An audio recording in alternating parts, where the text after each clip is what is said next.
la segunda parte de la clase vamos a hablar de la hematopoiesis, o sea, cómo es que estas células van pasando por diferentes estadios para finalmente llegar a esas formas maduras, que son las que vamos a ver ahora al inicio de la clase. Para empezar, el tejido sanguíneo es una clase de tejido conectivo, ¿no? Conjuntivo, pero es un tejido conjuntivo especializado. Y en el tejido sanguíneo, llámese en la sangre, ¿qué vamos a encontrar? Vamos a encontrar una matriz extracelular, que viene a ser el plasma, y vamos a encontrar elementos formes, que son los glóbulos rojos, los glóbulos blancos y las plaquetas. Ahora, ¿por qué no se le llama aquí células, sino elementos formes? Porque algunos de estos son anucleados, por ejemplo, no tienen la composición usual de una célula, por eso es que se prefiere llamarlos como elementos formes. Ahora, ¿qué encontramos en el plasma? ¿Alguien me podría ayudar con eso? ¿Qué encontramos en el plasma, en este líquido, en esta matriz extracelular que acompaña al resto de elementos formes en la sangre? Proteínas. Por ejemplo, ¿qué proteínas encontramos en el plasma? Albúminas, muy bien. ¿Qué más?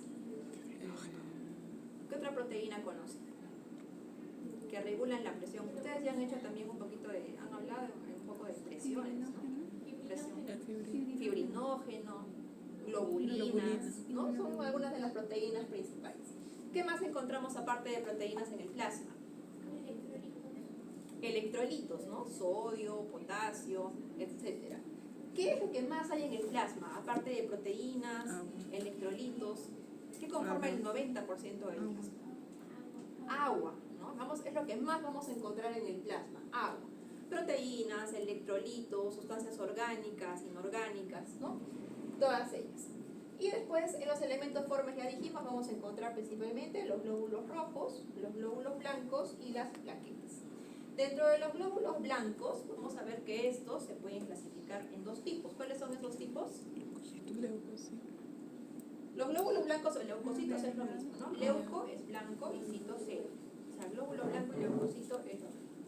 Pero los leucocitos, a su vez, ¿cómo se dividen?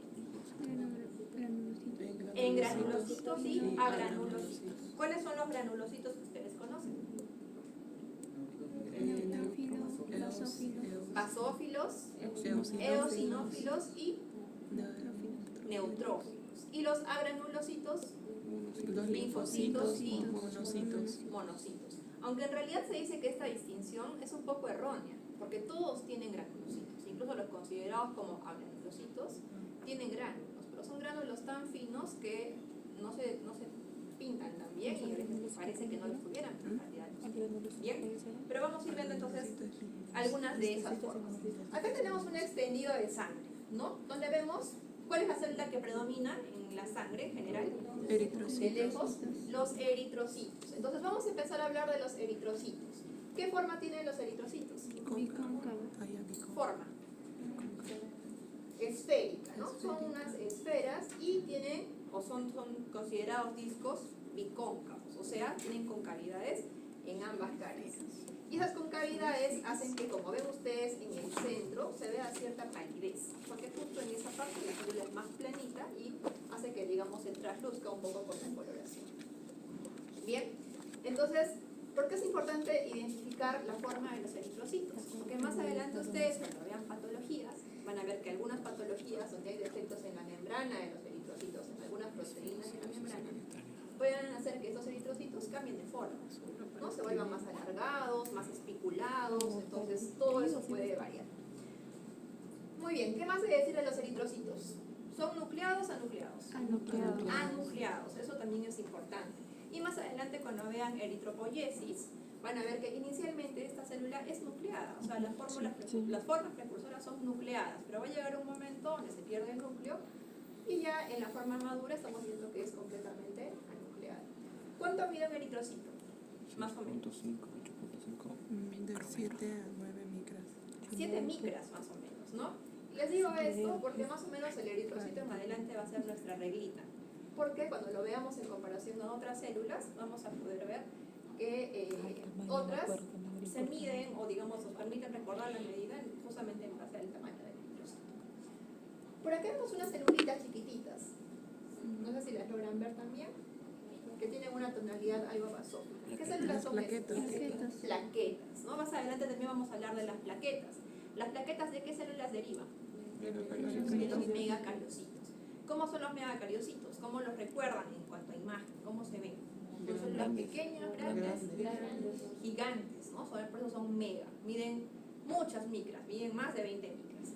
Y vamos a ver que estos van a emitir unas prolongaciones, que son las proplaquetas, y estas proplaquetas luego van a pasar a ser las plaquetas. Pero también de eso se va a hablar más adelante.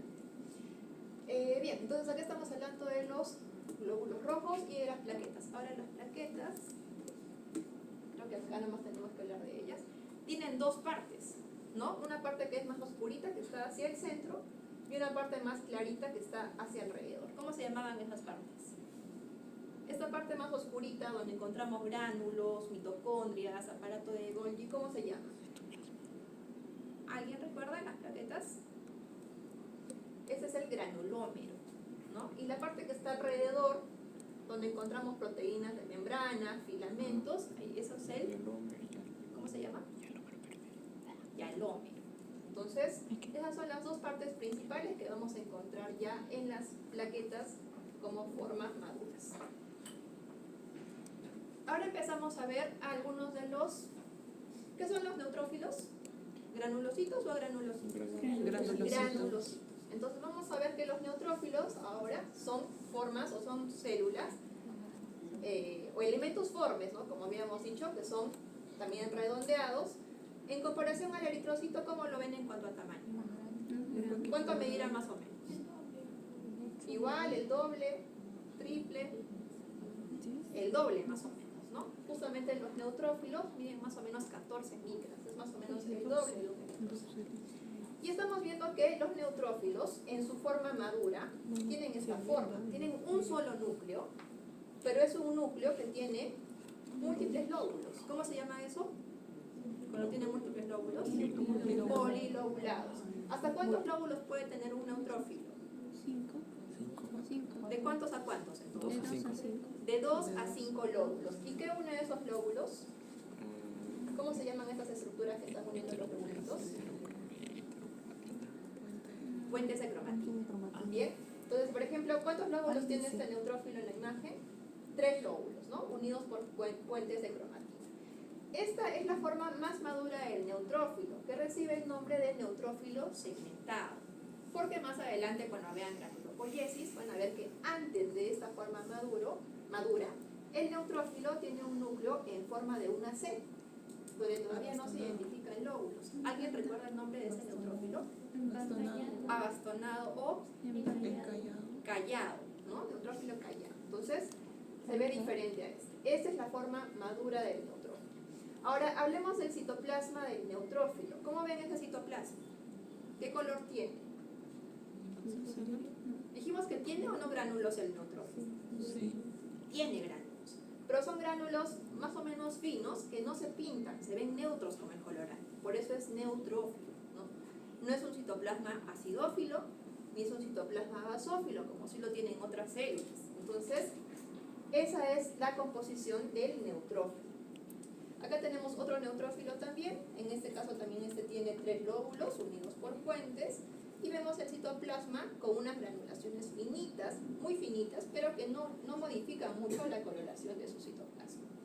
Bien, entonces esta es la forma madura de los neutrófilos, que son los neutrófilos segmentados. Bien, justamente hace un rato dijimos que antes de ser segmentados los neutrófilos pasaban por esta forma, donde el núcleo adquiría esta forma como de una herradura o como de una C, ¿no? Que era el neutrófilo abastonado. Antes de continuar, ¿en qué contexto aumentan los neutrófilos en la sangre? ¿O qué porcentaje de neutrófilos tenemos normalmente en la sangre?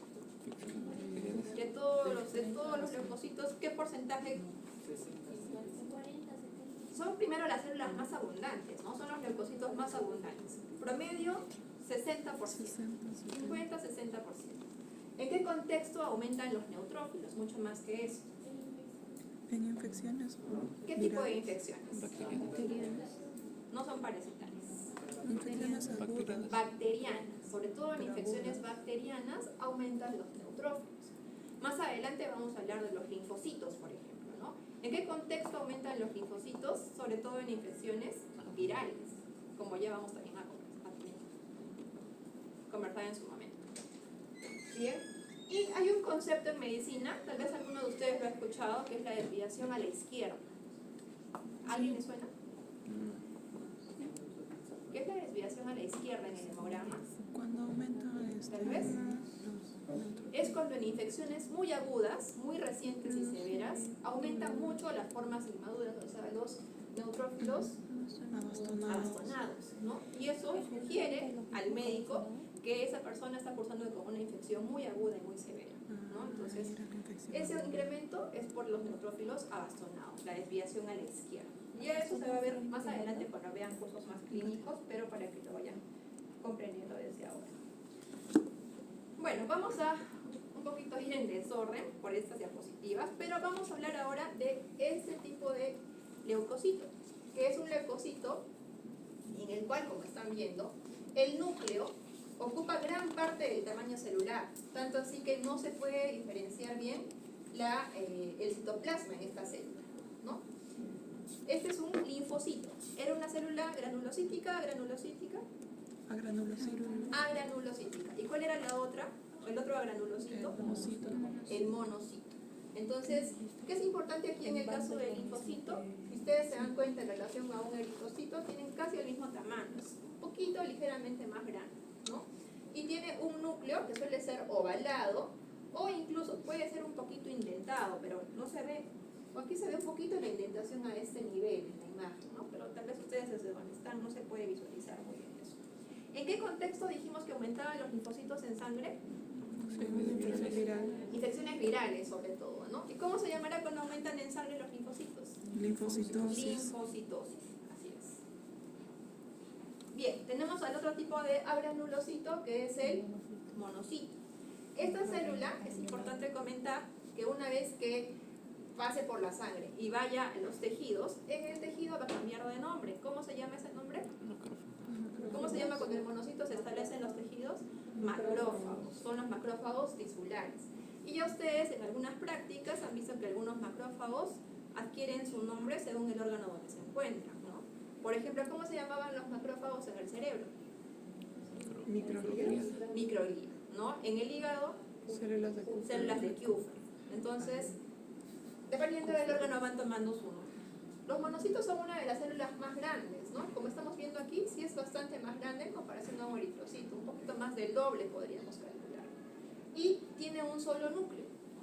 ¿Pero qué característica tiene este núcleo? Si se dan cuenta, está un poco excéntrico y aparte tiene la forma de un órgano que tenemos en nuestro organismo. Riñón, ¿no? Medio arriñonado, tiene como una depresión en el centro. Ese núcleo arriñonado o también cerebroide, lo describen en otras fuentes, es característico de los monocitos, como estamos viendo acá. Muy bien, entonces, eso es en relación a los monocitos. Pasamos a otra celulita, regresamos a los granulocitos. Y aquí es evidente que este es un granulocito. ¿Por qué? Porque en el citoplasma de esta célula podemos ver abundantes gránulos finos y más gruesos. ¿Pero qué coloración adquieren estos gránulos? ¿Qué color ven ustedes que resaltan en esos gránulos? Son medio rojitos, ¿no? Un rosado intenso, son acidófilos. Entonces aquí estamos hablando de un granulocito que es el eosinófilo. El eosinófilo entonces es característico justamente por eso, porque los gránulos que presenta en su citoplasma van a teñirse de una coloración acidófila intensa que le da esa coloración eosinófila o acidófila al citoplasma o a nivel de estos gránulos.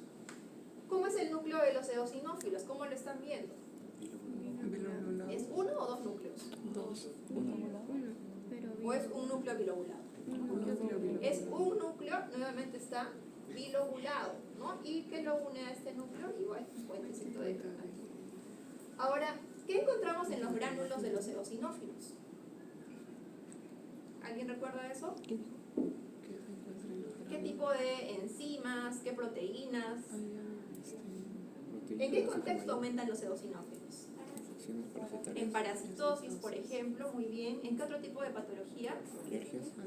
Alergias, ¿no? Por ejemplo, cuando veamos más adelante asma bronquial, en algún curso adelante en la carrera, van a ver que en el asma incrementan notablemente tanto los mastocitos, los basófilos, pero también los eosinófilos, ¿no? Al ser un cuadro alérgico. Entonces vamos a ver estos gránulos gruesos, pero algo importante para luego diferenciarlo con una célula que se le puede parecer un poco, que son los basófilos, es que estos gránulos, ustedes se dan cuenta, no nos permiten o no nos obstruyen la visualización de los núcleos, ¿no? Los núcleos se pueden ver bastante claros.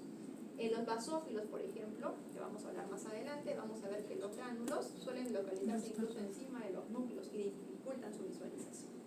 Entonces, esa es, digamos, una pequeña clave para poder diferenciar entre estos dos tipos de células. Bien, justamente acá tenemos a los siguientes, a los basófilos.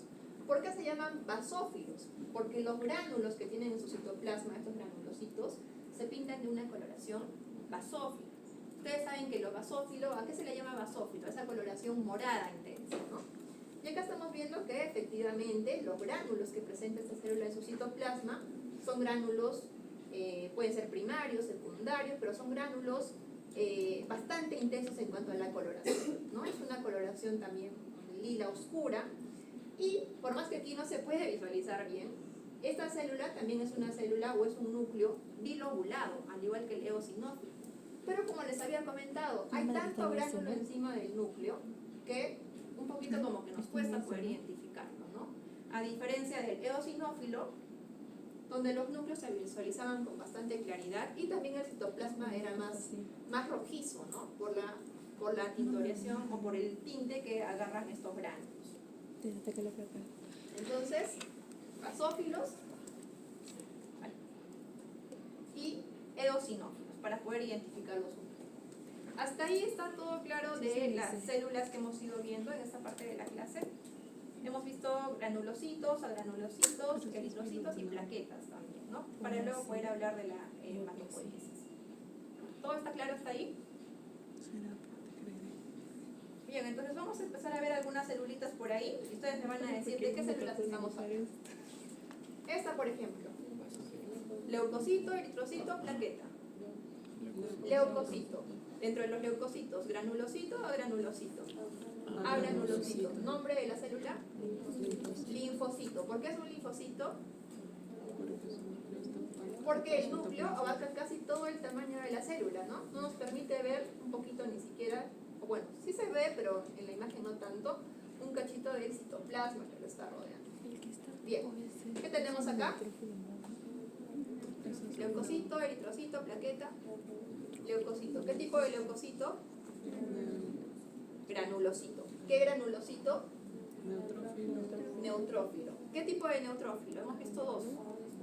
Abastonado, ¿no? Vemos un núcleo, bueno, acá tiene una forma como de una S, pero es un núcleo que no tiene lobulaciones, como vimos que se presentaba en las formas maduras. Y tiene unos granulitos muy finitos, pero que no alteran la coloración neutra del citoplasma, ¿no? Por eso era un neutrófilo. Este, ¿qué célula es? ¿Leucocito? Es un leucocito, ¿no? Granulocito o granulocito. Granulocito. Por ese núcleo no tenemos muchas opciones en realidad. ¿Cuántos núcleos tiene esta célula? ¿O cuántos lóbulos, mejor dicho, ¿no? Porque es solo un núcleo multilobulado, polilobulado. 1, 2, 3, 4. ¿Qué célula es? Neutrófilo. ¿Qué tipo? Segmentado, ¿no? Es la forma más madura de los neutrófilos. ¿Y por aquí qué eran estas? Las plaquetas, ¿no? Que son chiquititas, son fracciones de citoplasma de una gran célula de donde derivaban, que eran los megacariocitos. Muy bien. ¿Acá qué tenemos? Otro neutrófilo. ¿De qué tipo? Segmentado. Aquí abajo, no sé si logran ver qué célula es esta. Linfocito, ¿no? Hasta ahí está fácil. ¿Y esta? ¿Qué les parece? ¿Cómo está el núcleo? Es un solo núcleo, ¿no es cierto? ¿Dónde está el núcleo? ¿Está central o está excéntrico? Excéntrico. Y ven aquí que tiene una escotadura, ¿no? Como una depresión. ¿Qué célula es? Monocito, es un monocito, muy bien. Muy bien, acá tenemos entonces ya una repetición en realidad, tenemos otro neutrófilo segmentado y acá tenemos otro monocito también, ¿no? Que tiene una depresión acá, que tiene un núcleo arrellanado, plaquetas y abundantes eritrocitos. Muy bien, hay unos repetidos. Célula, eosinófilo o basófilo. ¿Y por qué? Porque se nota el núcleo. ¿Cómo es el citoplasma? Acidófilo, ¿no? Tiene gránulos que se resaltan de coloración acidófila. ¿Cuántos núcleos tiene? Solo Uno, pero ¿cuántos lóbulos tiene ese núcleo? Dos. ¿Se ven claros los núcleos? Se ven claros. Entonces, ¿qué sería este? Un eosinófilo. Y por acá, bueno, acá tenemos otro neutrófilo segmentado, ¿no? Ya estamos viendo varios en realidad. Muy bien, entonces vamos a pasar ahora a la segunda parte de la clase para hablar un poquito de hematopoiesis.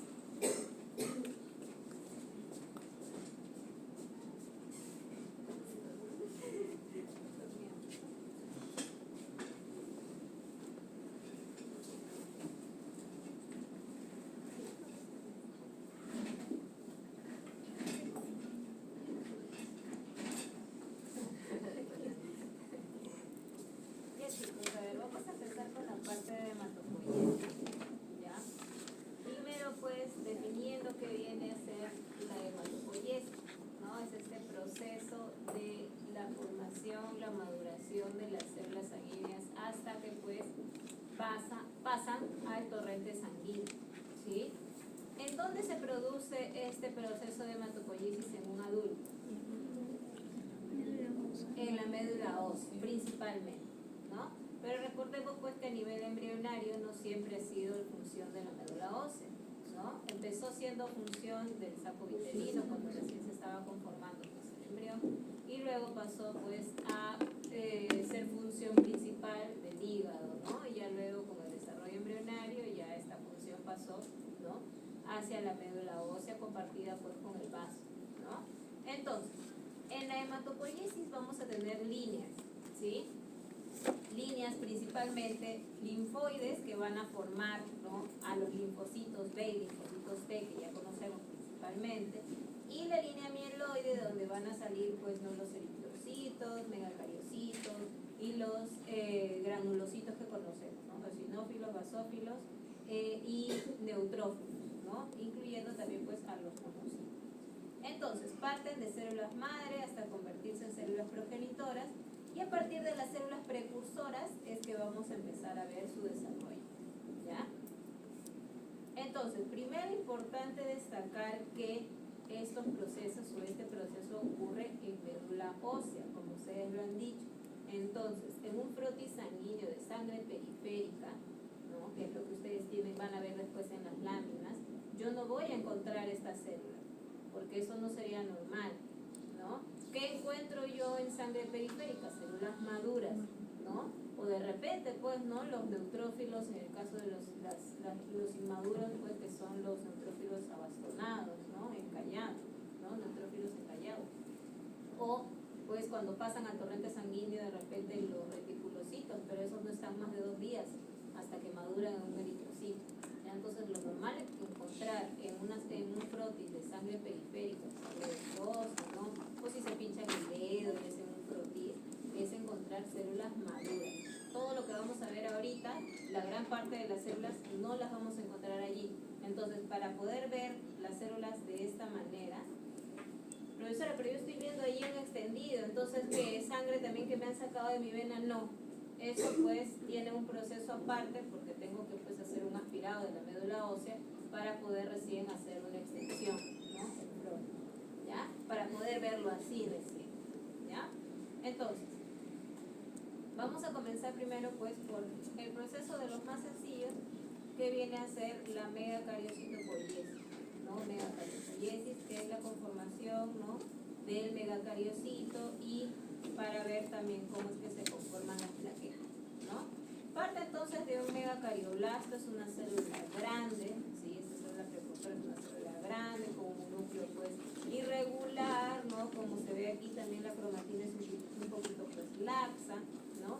Pero esta célula va a pasar por un proceso, ¿sí? ¿Qué quiere decir? El citoplasma y sobre todo el núcleo va a aumentar su tamaño, ¿sí? Puede aumentar su tamaño unas 6-7 veces sin necesidad de que entre en división celular, sin necesidad de que haga mitosis, ¿no? Y ese núcleo se vuelve más o menos lobulado, como lo estamos observando aquí, para hacer promegacariocito, ¿sí? Esos lóbulos que parece que se están conformando en el núcleo se separan un poco cuando pasa a ser megacariocito, ¿ya? Y ese megacariocito va a emitir unas proyecciones del citoplasma. Esas proyecciones que se ven aquí, esas proyecciones citoplasmáticas, ¿sí? Se van a desprender y se van a conformar primero proplaquetas, y estas en un proceso que está regulado por la trombopoyetina es que se van a convertir, no se van a degradar en estos fragmentos citoplasmáticos que ya vendrían a ser las plaquetas como las encontramos comúnmente en la sangre, ¿sí? Eso es trombopoiesis. Bien, entonces, ¿qué vamos a ver primero? O principalmente en la lámina vamos a ver megacariocito. La lámina de lo que tenemos es un corte de médula ósea. Entonces, en un corte de médula ósea, sí voy a ver a las células hematopoyéticas, aquí están, pero voy a distinguir mucho mejor a la más grande. ¿Y cuál es la más grande? El megacariocito, ¿sí? Esta es la más grande. Estas son células hematopoyéticas, sí, pero que distinguir todos los procesos o buscar los procesos por separado va a ser muy difícil, porque todas las células aquí están bien pegaditas. Como es un corte, ¿no? Está todo bien pegadito. ¿Ve? En cambio, cuando ya hago un aspirado y hago un frotis, un extendido, ahí ya las voy a ver pues más dispersas y es más sencillo poder encontrar. ¿Ya? Entonces aquí es más que nada para ver a las células más grandes, que son los megacariocitos. ¿Ok? Ahora vamos a empezar con el proceso primero de eritropoiesis y luego vamos con la granulopoiesis. ¿Ya? En la eritropoiesis, que es esta conformación, pues esta maduración hasta que llegan a ser ya los eritrocitos que normalmente nosotros ya conocemos, ¿sí? Como bien se mencionaba hace un momento, lo mencionaba la doctora, el eritrocito pues es una célula nucleada, ¿no? El eritrocito maduro. Pero eso no quiere decir de que en un inicio nunca haya tenido núcleo. Las células pues progenitoras, ¿no? Estas células precursoras sí han tenido núcleo, ¿bien? Pero durante este proceso de la maduración lo han perdido, ¿bien? Entonces, ¿de dónde iniciamos? Vamos a iniciar del proeritroblasto. ¿Qué característica va a tener este proeritroblasto? Bueno, lo que estamos viendo aquí, ¿no? Es una célula pues con el citoplasma un poco basófilo, ¿no? El núcleo tiene la cromatina que no está muy condensada, ven aquí se ve todavía, ¿no? No está muy condensada, es más o menos grande, ¿no? Pero miren, conforme va avanzando los procesos, me voy dando cuenta que el núcleo, ¿qué le pasa al núcleo? ¿Se hace más grande o se hace más pequeño? Igual que la célula, ¿no? La célula se va haciendo más pequeña, el núcleo también se hace más pequeño. ¿Y qué le pasa a la cromatina en el núcleo? ¿Se va condensando o no? Aquí está más laxa, aquí se está condensando un poco más, aquí se ven sectores más condensados y miren aquí, ya está mucho más condensado, ¿sí? Entonces, de proeritroblasto a eritroblasto basófilo, ¿qué caracteriza el eritroblasto basófilo? Porque el citoplasma se va a ver mucho más basófilo, van a haber regiones más basófilas. ¿Y esto qué lo va a dar? ¿Por qué se vuelve más basófilo ese citoplasma? Porque hay una mayor producción un aumento de unas organelas que se tiñen basófilo, que son los ribosomas, ¿sí? Entonces, aumentan los ribosomas, ¿no? Polirribosomas, y el citoplasma se ve más basófilo, eritroblasto basófilo. En el núcleo, ¿qué ocurre? El núcleo, la cromatina de este núcleo se condensa un poco más, ¿no? Se empieza a condensar. Eritroblasto basófilo. ¿Bien? Cuando pasa a ser eritroblasto policromático, ¿por qué se dice eritroblasto policromático? Porque el citoplasma va a presentar un cambio en la coloración. ¿Cuál es la proteína que tienen los eritrocitos comúnmente? Que le dan esa coloración medio rosa. La hemoglobina, ¿no? Pero aquí era azul, aquí era basófilo. Entonces, en uno de los niveles, ¿no? Del proceso de maduración, esta hemoglobina se va a empezar a almacenar, ¿no? Se va a producir aquí. Entonces, A nivel del eritroblasto policromático, el citoplasma va a tener regiones basófilas, sí, por los poliribosomas, no por los ribosomas que están allí, pero se empieza a acumular esta proteína que es la hemoglobina. ¿Y la hemoglobina cómo se tiñe? La hemoglobina pues da una coloración rosada, rosa. Entonces, en el citoplasma voy a observar unas regiones un poco más basófilas y unas cuantas regiones más pálidas que corresponden a ese inicio, ¿no?, de la acumulación de hemoglobina en el citoplasma. Bien, por eso es policromático. Entonces, a este nivel de eritroblasto policromático se empieza pues a acumular la hemoglobina. ¿Ya? La hemoglobina. ¿Y al núcleo qué le pasa? Se sigue reduciendo de tamaño y se condensa más su cromatina. Bien. Cuando pasa a ser un eritroblasto ortocromático, ¿qué estoy viendo? ¿Cómo ha cambiado el citoplasma? ¿Sigue viéndose basófilo o ya no? Ya no. ¿De qué color se ve? Bueno, aquí parece blanco, ¿no? Pero es un rosado más pálido. ¿Eso qué quiere decir? ¿Qué me indicaría si lo veo más rosado? ¿Qué hay más? ¿Mayor presencia de qué? Hemoglobina. De hemoglobina, ¿no? Entonces hay mayor presencia, suben, ¿no?, los niveles de hemoglobina aquí, ¿no?, en esta célula, ¿no? Y como se acumula más hemoglobina, menos ribosoma, ¿no?, se ve mucho más rosadito. ¿Qué le pasa al núcleo?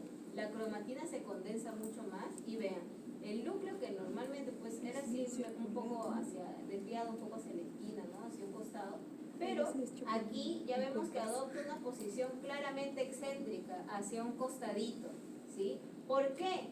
Al adoptar esta posición, ¿no?, excéntrica hacia la periferia casi, está preparándose ¿para qué?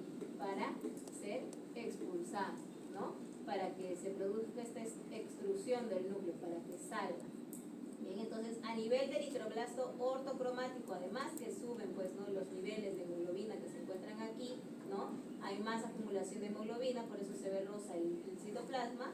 El núcleo se adopta una posición excéntrica y se prepara para su expulsión. Una vez que en este nivel se expulsa el núcleo, pasamos a un reticulocito y como ven, aquí el reticulocito ya no tiene núcleo, porque ya lo perdió. Pero si yo a este reticulocito lo tiño con azul de metileno, como se ve acá, puedo ver unos cuantos restos de los fragmentos de los ribosomas que todavía quedan. ¿Sí? Pasan 1 o 2 días y este reticulocito en el torrente sanguíneo madura y se convierte en eritrocito, ¿sí?, que es como comúnmente pues yo lo conozco. ¿Ok? Entonces, características básicas de las células. Eritroblasto basófilo, ¿por qué? Por los ribosomas que se empiezan a acumular aquí, ¿no?, que se acumulan más.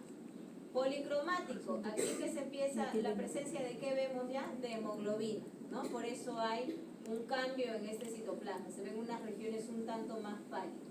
Ortocromático, aumenta la cantidad de hemoglobina que se encuentra allí y se ve más rosa el citoplasma. El núcleo se desplaza hacia un costado, ¿no?, en posición excéntrica y se prepara para su expulsión. Se expulsa el núcleo, reticulocito ya no tiene el núcleo, ¿no? Pasan un par de días, 1 o 2 días como máximo, y ese reticulocito madura y se convierte en el eritrocito común y corriente que ya lo conocemos. ¿Sí? Eso es eritropoiesis, explicado a grandes rasgos. ¿Ya? Entonces, aquí, ¿qué vamos a tener? En esta primera imagen vemos un proeritroblasto. El primerito, ¿no? El proeritroblasto. ¿Qué caracterizaba el proeritroblasto? Decíamos, es una célula más grande, la cromatina no está muy condensada, ¿no? Cuando pasa a ser eritroblasto basófilo, ¿qué veo? La cromatina aquí ya se ve un poco más condensada y el citoplasma es pues más basófilo, ¿sí? Aquí nos están poniendo un eritroblasto policromático que parece que ya pues está prácticamente ya por ser un eritroblasto ortocromático, ¿no?, porque el núcleo está yéndose hacia un costadito, ¿no?, y se está viendo un poco más rosado. Este sí es en definitiva un eritroblasto ortocromático, ¿sí?, porque miren el citoplasma y en rosa, miren el núcleo, prácticamente pues tiene la cromatina aquí bien condensada y está hacia un costadito. ¿Por qué le ponen aquí NO? Porque bueno, aquí no se ve, pero en la misma descripción te dicen que el eritroblasto ortocromático u ortocromatófilo también recibe el nombre de normoblasto, ¿sí? Porque tiene etapas, ¿no? En este caso sería uno tardío, ¿no? Porque ya prácticamente se va a expulsar el núcleo. Por eso le ponen NO, porque también se le denomina como normoblasto, ¿ya? Listo. Entonces lo mismo aquí, ¿no? Proeritroblasto, miren, la cromatina no está muy condensada, es una célula más grande. Eritroblasto basófilo, vean el núcleo, ¿no? Y el citoplasma más basófilo, ¿bien? Aquí hay un eritroblasto ortocromático, nos dicen, porque ya el núcleo está pues hacia un costadito, ¿no? Esto sería un reticulocito, ¿sí? Porque ya no hay núcleo, pero se ven unos cuantos restos de los fragmentos de ribosomas y ya el eritrocito como yo lo conozco, ¿sí? Lo mismo. Proeritroblasto a eritroblasto basófilo, vean la diferencia con el citoplasma, ¿no? De eritroblasto basófilo a eritroblasto policromático. Vean, en este citoplasma hay regiones más basófilas y unas cuantas regiones más pálidas, más rosas, porque ya se está pues empezando a acumular la hemoglobina aquí, ¿no? Ortocromático, se nota clarito, ¿no? El citoplasma ya es más rosa y el núcleo excéntrico. Bien, ahora, en el proceso de granulopoiesis, ¿ya? Es básicamente esta maduración, esta conformación de los granulocitos. ¿Cuáles eran los granulocitos? Neutrófilo, eosinófilo y basófilo, ¿sí? El proceso es prácticamente el mismo, pero ¿qué es lo que va a variar a partir de una etapa? ¿Qué diferencia a los granulocitos en el citoplasma? ¿Cómo yo diferencio un neutrófilo de un basófilo de un eosinófilo a nivel en estructuras que se encuentran en el citoplasma? Sin contar el núcleo. ¿Qué tiene? ¿Cómo yo diferencio un eosinófilo de un basófilo y de un neutrófilo? ¿Qué acaban de ver en un inicio? Ya, claro, o sea, yo sé cuáles son los granulocitos, pero ¿qué los diferencia entre ellos? ¿Qué características los diferencia? ¿Cómo sé que un eosinófilo es un eosinófilo y que no es un basófilo? ¿Qué tienen en el citoplasma? Gránulos, ¿no? Los gránulos específicos, ¿no? Los gránulos secundarios. Entonces, si la diferencia está en los gránulos secundarios, los gránulos secundarios o específicos de los neutrófilos son gránulos finos, ¿no? Granulaciones finas. En los eosinófilos y en los basófilos son granulaciones más grandes, ¿no? Eosinófilos, estas granulaciones son de color rojizo, restringentes, anaranjados. En el basófilo, estas granulaciones, ¿no? Son gránulos grandes también, pero son basófilos, azul violeta, bien oscuritos, ¿ya? Pero si la diferencia está en los gránulos secundarios, entonces, en uno de estos niveles, sobre todo, pues principalmente a nivel de mielocito, ¿qué creen que pase para que ya aquí yo pueda decir que es mielocito neutrófilo? ¿Cómo sé que es un mielocito neutrófilo? ¿Qué tendría que ver aquí para decir que es neutrófilo, que es eosinófilo o que es basófilo? Si acabamos de decir que la presencia de los gránulos secundarios es lo que los diferencia. ¿Por qué aquí puedo decir que el mielocito es neutrófilo y que no es basófilo y que no es eosinófilo? Y aquí no. ¿Qué habrá aquí que no hay acá? Gránulos. ¿Qué gránulos? Secundarios. ¿Sí? Entonces, esa es la característica. ¿Por qué? Porque a nivel de mieloblasto y promielocito, el proceso es exactamente el mismo, es idéntico. Yo no puedo decir, esto es un mieloblasto del neutrófilo. No. ¿Por qué? Porque a nivel de mieloblasto no tiene ni gránulos. Entonces, si no tiene ni gránulos, ¿cómo puedo yo reconocer que es neutrófilo, basófilo, eosinófilo? No puedo saber. En el promielocito tampoco puedo saber. Profesora, pero veo gránulos. Sí, pero estos gránulos son gránulos primarios. Y a nivel de gránulos primarios, yo no puedo reconocer o diferenciar bien si es neutrófilo, basófilo o eosinófilo. La diferencia, como mencionábamos hace un momento, está en los gránulos secundarios. Y estos aparecen a nivel de mielocito. ¿Ok? Entonces, por eso es que ven, ¿no? Mieloblasto solo aparece como mieloblasto. Promielocito solo como promielocito. Pero miren, a partir de mielocito ya nos pone neutrófilo, mielocito, neutrófilo. Y aquí, por ejemplo, ya nos dice mielocito eosinófilo. Y acá, mielocito basófilo. Entonces, ¿qué ocurre en mielocito? Aparecen los gránulos secundarios. Y esa es la característica que va a diferenciar los tres procesos. ¿Ya? Entonces, empezamos con el primer hito. Mieloblasto y promielocito exactamente igual para los tres. Mieloblasto, ¿qué característica tiene? Es una célula pues no muy grande, ¿no? Si lo comparo con el promielocito. Su citoplasma, como ven ustedes aquí, está limpio, no tiene gránulos, ¿sí? El citoplasma no tiene gránulos. ¿Bien? Cuando pasa a ser promielocito, la célula aumenta su tamaño, el núcleo también aumenta un poco su tamaño, pero ya veo la presencia de unos gránulos, que en este caso se ven un poco rojizos. Esos gránulos son los gránulos primarios, ¿sí? A nivel de promielocito aparecen gránulos que son los gránulos primarios. Entonces, ¿puedo reconocer si es promielocito, neutrófilo, eosinófilo, basófilo? No. ¿Por qué? Porque todavía no hay gránulos secundarios diferenciados como tal, ¿ya? Entonces, por eso repito, ¿no? Por eso, a nivel de mieloblasto y promielocito son exactamente igual. No ha habido diferencia, ¿sí? La diferencia, decíamos, está cuando pasa a ser mielocito. ¿En mielocito qué ocurre? Reduce un poco su tamaño, ¿no? Se vuelve más pequeña la célula. El núcleo está pues ligeramente ya desde un inicio desplazado hacia una esquina, ¿no? Hacia un costadito, ¿sí? Y aparece como característica principal los gránulos secundarios. Entonces, como ya aparecen los gránulos específicos, ya puedo decir mielocito, en este caso neutrófilo. Si es mielocito neutrófilo, ¿qué quiere decir? Que los gránulos secundarios o específicos que han aparecido aquí son gránulos de neutrófilo, es decir, son finos, ¿no? No son muy pronunciados. ¿Bien? Cuando pasa a ser metamielocito, ¿qué ocurre? El núcleo empieza pues a verse una región, pues un hundimiento un poquito más pronunciado, como una escotadura, ¿no? Se ve como un poquito arriñonado ese núcleo, hacia una esquinita, ¿no? Y sobre ese núcleo se ve por lo general, como acá también, ¿no? Una zona un poco más pálida, que es donde se ubica el Golgi, porque saben ustedes que el Golgi pues normalmente pues no se tiñe, ¿no? Salvo condiciones especiales, ¿no? Metamielocito neutrófilo. Entonces, característica del metamielocito: aumenta la cantidad de gránulos secundarios, de gránulos específicos, sí, va a aumentar, ¿no? Y el núcleo está pues hacia un costadito y tiene una forma un poco arrillonada, tiene una ligera indentación, una ligera escotadura, ¿sí? Cuando pasa a ser ya callado neutrófilo, reduce más su tamaño la célula y vea, ese hundimiento inicial que tenía en metamielocito se ha hecho mucho más pronunciado y ya se ve como un callado.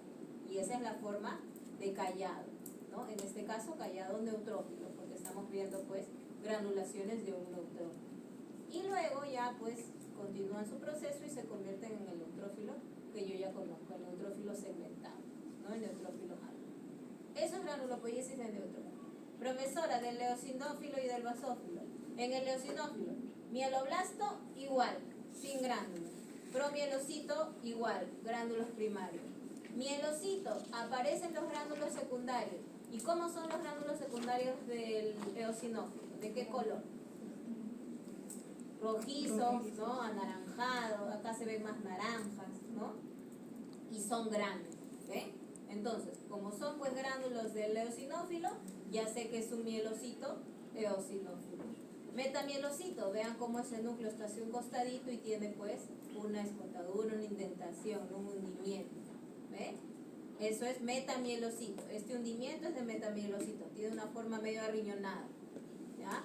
Callado, ese hundimiento se hace más pronunciado y ya tiene pues el núcleo una forma de callado, ¿sí? Callado en este caso eosinófilo. Y cuando sigue madurando ya es pues esta forma bilobulada, ¿no? Del eosinófilo maduro. El basófilo, igual, mieloblasto sin gránulos, promielocito, gránulos primarios, mielocito, gránulos específicos, los secundarios. Pero como es del basófilo, ¿qué color son esos gránulos? Basófilos, o sea, azul violeta, ¿no? Y son grandecitos, ¿no? Metamielocito, la escotadura, no es hundimiento en el núcleo, una forma arrillonada. Callado es mucho más pronunciado, no es hundimiento en el núcleo y es una forma pues, de bastón, de callado. Y el basófilo normal, que ya lo han estudiado en su momento, ¿sí? Esa es la granulopoiesis. Bien, ahora vamos a ver los ejemplos aquí. Ya, aquí por ejemplo, nos dice primero, ¿Le ven gránulos en el citoplasma o no? ¿O se ve pues más o menos uniforme? Aquí, en esta célula. Se ve más uniforme, ¿no? Entonces, ¿qué célula será? Mieloblasto, ¿no? Porque el mieloblasto no tenía gránulos, ¿no? Mieloblasto. Este es un promielocito, igual que este. Tiene gránulos, pero ¿qué tipo de gránulos? Primarios, ¿no? Y esos son de un color más o menos rojizo, como se ve aquí. Gránulos primarios. Promielocito. Mielocito, metamielocito, por ejemplo aquí. Esto ya es pues un metamielocito porque tiene una forma medio arriñonada. ¿Pero de qué será? ¿Del eosinófilo, del basófilo o del neutrófilo? Del neutrófilo, porque vean, hay gránulos que son finos y los gránulos finitos, ¿no? Son de neutrófilo, ¿sí? ¿Este qué será? Bueno, acá ya no se ve, ¿no? Pero este es un callado, ¿no? Un callado en este caso del neutrófilo también, porque ven, los gránulos son finísimos, ¿no? Finitos. Mieloblasto, ven, citoplasma, basófilo, pero no hay presencia de gránulos. No veo gránulos citoplasmáticos. En cambio aquí sí. El citoplasma ya tiene unos gránulos medio rojizos, ¿no? Que son los gránulos primarios. ¿Bien? Promielocito. Del mielocito ya voy a ver la presencia de gránulos secundarios, gránulos específicos, que en este caso es del neutrófilo, entonces son un poco finos, ¿no? Son granulaciones finas. Si fuera mielocito del eosinófilo, tendrían que verse gránulos grandes y de un color rojizo, ¿no? Como los gránulos específicos del eosinófilo. ¿Bien? Metamielocito, vean el núcleo, tiene una forma riñonada, ¿no? Con una escotadura aquí, ¿no? Un hundimiento. ¿Sí? Y la zona del Golgi que se ve pálida acá. Callado, ¿no? El callado neutrófilo, ya veo pues el núcleo que tiene ese hundimiento más pronunciado, una forma de bastón, ¿ve? Neutrófilo en banda o callado neutrófilo. Y ya el común y corriente que ya hemos visto, ¿no? Y esa es la granulopoiesis. A grandes rasgos, repito nuevamente. Igual esto es pues clases que van a ver en fisiología por más de una semana, así que van a repetirlo hasta el cansancio, ¿ya? Pero sí, por favor, repasen por lo menos las características diferenciales entre una estadio y otra. Ahora, la monopoiesis ya es pues más sencilla, ¿sí? Porque son 3 procesos nada más. Monoblasto, promonocito y monocito. ¿Sí? El monoblasto viene a ser una célula más grande con el núcleo más irregular, ¿sí? La diferencia principal con el promonocito es que a nivel de promonocito el núcleo va a empezar ya a adquirir un poco la forma que tiene ya del monocito, o sea, se ve un poco pues medio arriñonadito, ¿no? Un poco pues lobuladito, ¿no? Y el monocito común y corriente ya es el que yo he visto, ¿no? Con ese núcleo ya pues marcadamente pues, medio cerebroide o arriñonado, ¿no? Y la linfopoiesis del linfoblasto al linfocito. Linfoblasto es una célula más grande donde se observan nucleolos, ¿sí? Y linfocito, la cromatina en linfoblastos es un poco menos condensada, ¿no? Como por ejemplo aquí también, donde se observan nucleolos, ¿sí? Y hay un poco más de citoplasma, pero cuando ya se convierte en linfocito, ¿qué ocurre? La cromatina se ha condensado más y ya no veo nucleolos. Además que ese núcleo ya ocupa casi todo el lugar del citoplasma, ¿no? Hay poquito citoplasma que se ve aquí, ¿sí? Del linfoblasto al linfocito, linfoblasto al linfocito. ¿Bien? Y eso sería todo su proceso de hematopoiesis. ¿Hay preguntas? ¿No? Ya. Eso sería todo de la clase. Lo que faltaría es que vean sus láminas, pero como es buscar células sanguíneas, le vamos a dar las láminas y van buscando ustedes.